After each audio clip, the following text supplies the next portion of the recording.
राज्य पुलिस विभाग द्वारा विभिन्न पुलिस पदाधिकारी मानकु सम्मानित उत्सव में कोरेई थाना अधिकारी पदक राकेश कुमार त्रिपाठी डीजीपी डिस्क सम्मानित होता जनापड़ा पर सारा कोरेई रे बुद्धिजीवी महल में श्री त्रिपाठी को प्रशंसार सुओ छुटी। यह पदक पाइबापी श्री त्रिपाठी 91तम पुलिस प्रतिष्ठा दिवस में मनोनीत होता बेले ओडिशा पुलिस महानिर्देशक योगेश बहादुर खुरानिया सम्मान ग्रहण करते। श्री त्रिपाठी भद्रक जिला भंडारीपोखरी थाना अंतर्गत बालीपोखरी ग्रामर शरद चंद्र त्रिपाठी और रुक्मिणी त्रिपाठी मध्यम पुत्र। से प्रथमे 2009 मसीह पुलिस सब इन्स्पेक्टर भाव राज्य पुलिस नियुक्ति पाइता बेले प्रथमे कोरापुट जिलूर चाकरी जीवन आरंभ कर जाजपुर केन्द्रापड़ा पुरी जिले में सफलतार सह कार्यकारी इन्स्पेक्टर भाव पदोन्नति पाइछन्ति। तेबे गत जनवरी 2025 रु कोरेई थाना अधिकारी भाव कार्य करुवा बेले पाणीकोइली अंचल में सुना दुकान चोरी व्यासनगर गुली चालना परी केस को सफलतार सह परिचालना करी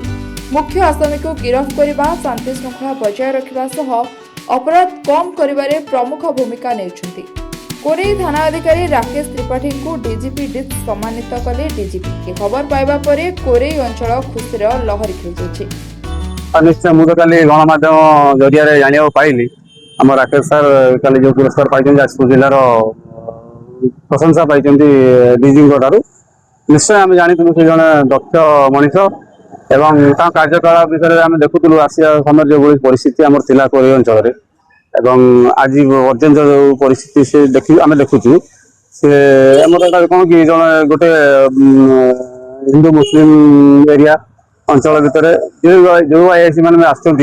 जो कार्यकलाप धरी चलते ऊर्धे कारण भाईचारा को रखी सब समस्त मिसिक कार्य कर पुलिस अधिकारी कम और जन भल मनीष से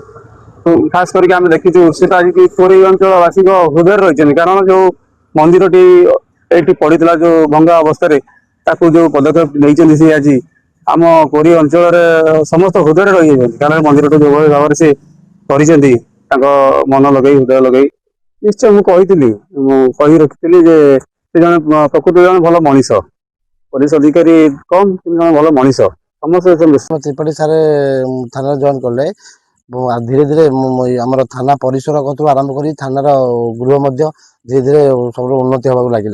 बर्तमान थाना परिसर मध्य पलैबे देखिए गोटे पार्क कहले पार्क भाई लगुच गोटे पार्क कहले भी अत्युक्त हेनी चारिकर पार्क लोक भात कोड़े खाइबे जो जो थाना को लोक मैंने जराधीन अवस्था पड़े जो थाना को लोक मैंने आसिक गोटे भय कर सापड़ेक से थाना पूरा नूतन गृह सहित थानार परिसर पूरा चाकचक्य जहाँकि आम कोरेई आईआईसी कर देखते शासन गोटे कौन थाना को गले गोटे भय लगे आईआईसी प्रति ये गोटे एमती जन आईआईसी ये जाकि आराम से बस कथा पार आईआईसी गले चाह जलिखार व्यवस्था भी करती जड़े आईआईसी के पाखे बसिक आराम से निर्भर जन कथा पार कोरेई थाना त्रिनाथ मेला सरी त्रिनाथ मंदिर बहु पुरातन मंदिर से मंदिर को बहुत आईआईसी आसती जाती कि कई निगा दिखते नहीं जी कि प्रथम कर राकेश कुमार त्रिपाठी सार ये नूतन ये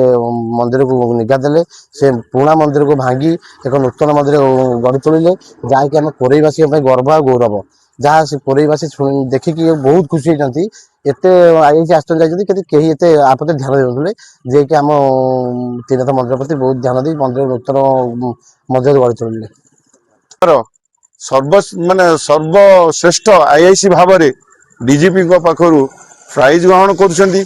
बहुत खुशी जे कोरेई अंचल खुशी लहरी खेली जाइए जे कि एभली गोटे प्रशासनिक ऑफिसर जी आम पाइलु कोरेई अंचल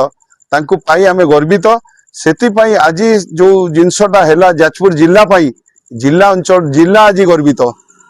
कोरेई खाली नुहे जाजपुर जिला गर्वित जे कि कोरेई आईआईसी आज राज्य रे डीजीपी पाखर प्राइज ग्रहण कर आम कोरेई खुशीर दिन आउ कोरेई आईआईसी भाव में से सदा बेले तांकर जो दक्षता बल रे कोरेई लोक को बहुत न्याय प्रदान करिवारे से निष्ठार सह न्याय प्रदान करती समस्त को समान भाव में देखती तार प्रतीक कोरेई अंचल प्रत्येक लोक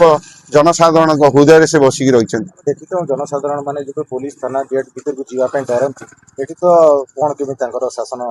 ना ना कोरेई अंचल थाना भीतर को हाँ पूर्वर कौन थी से अलग कथा किंतु आमे वर्तमान जहाँ देखुचु कोरेई आईआईसी जो लोक जाती खुशी मन रे जाती और खुशी मन रे बाहरती कई लोक केबे हाँ न्याय प्रदान रे से सदा बेले से न्याय टाकू प्राधान्य दियंती किंतु जो लोक दोषी दंड पाए जो लोक दोषी नुहे से दंड केबे भी पाएनी से सदा बेले कहते 100टा दोषी छाड़ किंतु गोटे निर्दोष केबे दंड न पाऊ तांकर वार्ता जाजपुर कोरेईरो सुनील ओझाଙ୍କ रिपोर्ट।